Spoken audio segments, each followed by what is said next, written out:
Welcome back to BBC News. It is Black Friday, which in many places now lasts an entire weekend. The US shopping event, which follows Thanksgiving, has been fully embraced by British retailers and shoppers, and the ads offering spectacular deals or money-saving opportunities are almost unavoidable. Well, despite money being tight for lots of people, many companies are expecting a boost in consumer spending on last year. Well, let's talk live to Kate Hardcastle, consumer expert at Insight with Passion. And Kate, welcome here to the programme. There is so much promotion. I thought my phone and email was going to explode, but how much of a spike do we often see on a Black Friday?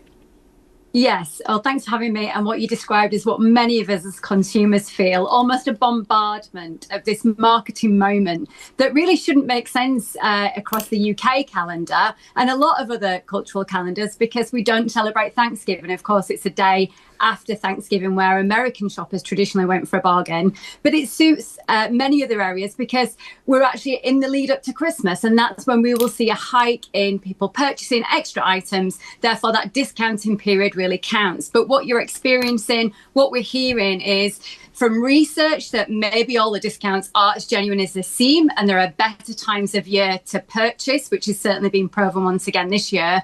And that actually, because of social media and digital and the expression of that in terms of how we buy, particularly here in the UK, a lot of people are feeling their marketing messages are just overwhelming them this time. How much potentially can people save? There's also the flip side. It's often been reported that in the days and weeks before Black Friday, prices are going up. And so when they're then advertised as 20%, 30%, 40% down, it in effect is going back to probably what it was before. How much truth is there to that?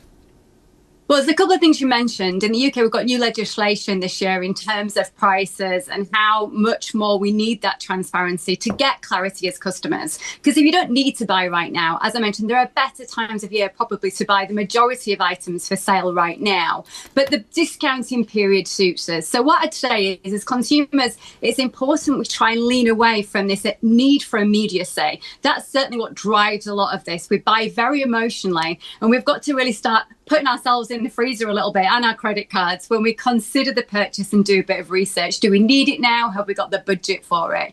If you're in the mood for a bargain, there's certainly look to be some out there. But what I'd say is sanity check it. Really go and do a bit of research before you press straight away to buy, because that's the thing we have with tech now. Yes. You can literally click a couple of buttons and you've made the sale. And the last thing I'd just quickly say absolutely is it's very, very important to make sure that if you are going to buy and purchase, that you're feeling comfortable with the financial situation you're in to do that, because absolutely a lot of people are leaning into that credit. We know that.